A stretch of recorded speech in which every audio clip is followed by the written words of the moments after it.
So as Richard explained, I sort of have two parts of my job. One's global macro and one's running the European research team.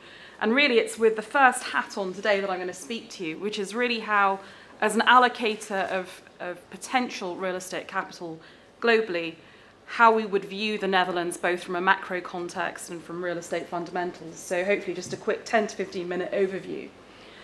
And the first two questions we would ask of any market when looking at it is, number one, how far has it tackled or sort of got to grips with its debt problems, if it has them?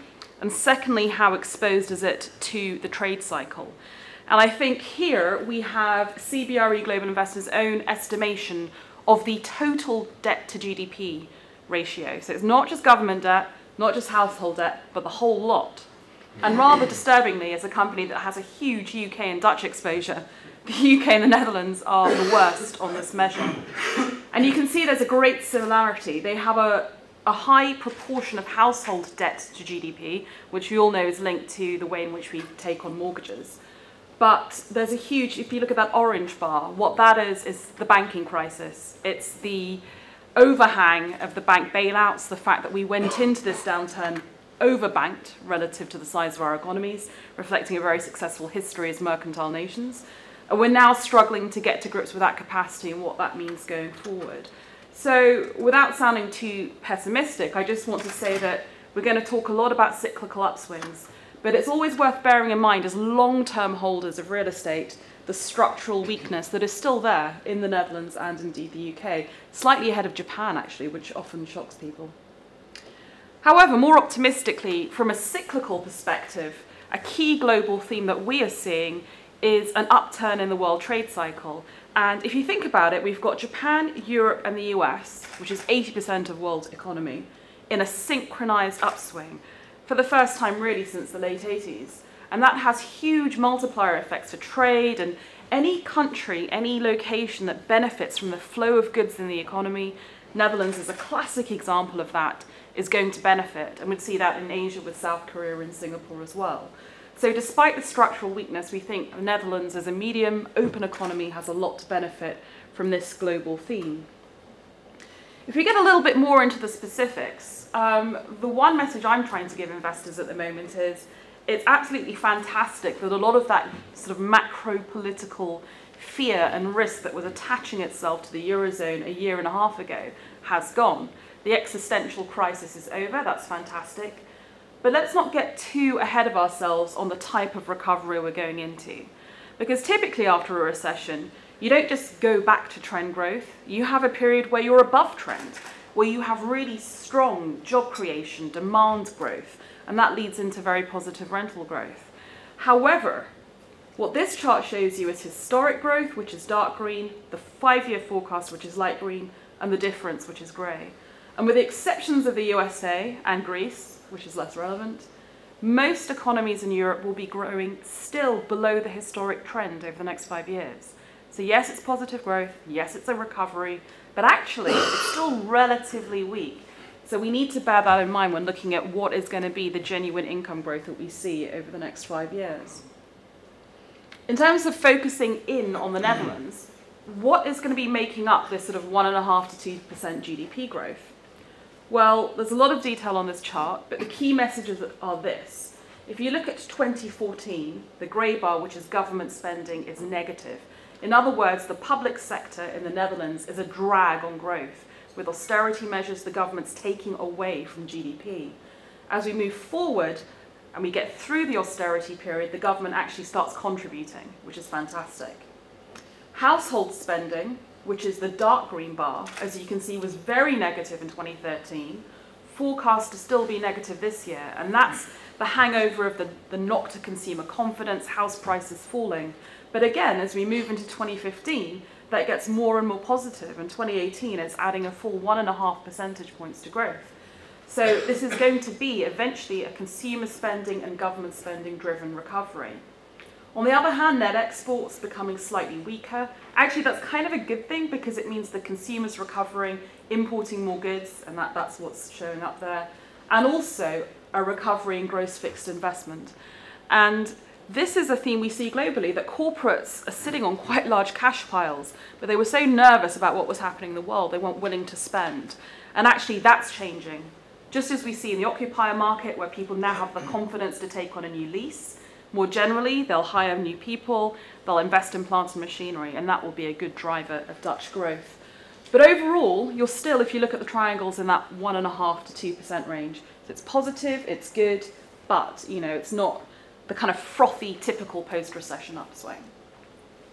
Of course, we're in real estate, so often it's the metro level that's more important to us, the city level growth. And what we have here again is, the city forecast, which is in dark green, the next 5 years, the country in light green, and the difference, which is less relevant. Focus on the dark green bars. The picture I take from this, and it's very different from if I'd have shown you this chart 2 years ago. 2 years ago, you would have seen a real polarization between the outperformers and the underperformers, typically in Southern Europe. Now it's much more harmonized. There's not as much to pick between them, which is a sign of recovery, that those big differences are becoming smaller. The left-hand side are the outperformers. It's Warsaw, London, Stockholm, Dublin. So Dublin, that real strong bounce back from the recession. London in really a mini boom, potentially even a bubble. It's an interesting question to ask. After that, you have what I call the chasing pack, where city level growth is about 1.5%-ish, really in the German major metros, in Madrid as it bounces back. I mean, that's a huge achievement for them, and indeed in Amsterdam. So if I'm thinking that basically the economic fundamentals are the same, that leads me to say, well, if I'm buying the same fundamental growth, what are my relative yields? And I look at a yield in the Netherlands, I look at an ingoing yield in Germany, and there's quite some difference. But I'm buying the same growth, maybe I would prefer to be in the Netherlands. And that's a theme I think we can explore going forward.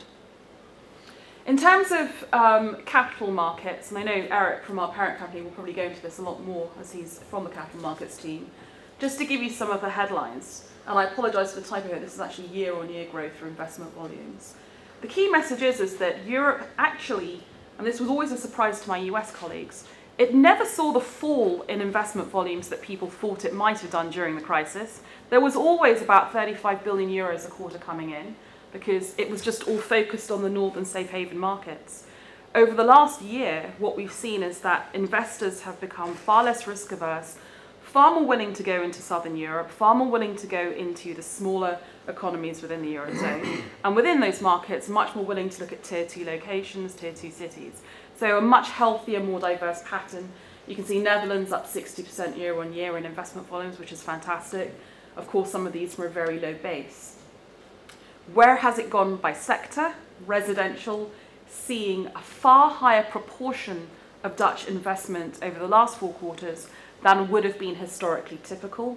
So the attraction of the sector is certainly not lost on investors, at the expense perhaps of office, where we've seen a very sharp rebasing of capital values.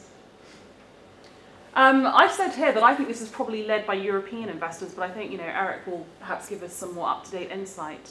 This is taken from the INREV Investor Intention Survey. So it was purely, where do investors want to place capital in 2014, split by the Europeans and the non-Europeans. Europeans, 37% of them are looking at Netherlands. It's a target for them this year. Non-Europeans, it's only 18%. And I think a lot of that is when you have the Far East Asian, Middle East investors, and they come for the first time to Europe, they obviously still look at London, Paris, German Big Five. So that's altering the situation somewhat. However, I think before, on the investment volume slide, I highlighted Spain, and I think it's a very interesting comparison to be made between Spain and the Netherlands. What we have here is parent companies' average quality institutional portfolio valuation. So this is a prime, this is just when they're valuing average quality institutional portfolios. And what has happened to valuations since the peak of the market in 2007? And you can see, for instance, the UK had a very sharp fall in orange, stabilized, and now it's ticking up. You can see the purple line, the very sharp and continuing downward valuation in the south, and the Netherlands as well in the blue line. And this is, of course, very largely driven by the office sector. So if I'm looking for potential value in Europe, as I said to you, if the macro fundamentals are broadly similar in the Netherlands, major markets to Germany, and I see far more attractive written down valuations, higher ingoing yields, I think that leads to a very obvious conclusion about where potentially I want to be going forward. And to give you my final slide, which is really, it's a bit of a cheat because this is the conclusion with none of the workings that go into it. What we do is, across the world, across all the sectors and markets, we forecast total returns to the investor, and we also make an estimate for both property market risk and macroeconomic risk, because obviously we want to get to some kind of approximation of risk-adjusted return. So where should we allocate our capital? And I've given you all the country rankings here, and it's excess return over risk. The number's a bit meaningless. It's really about the ranking.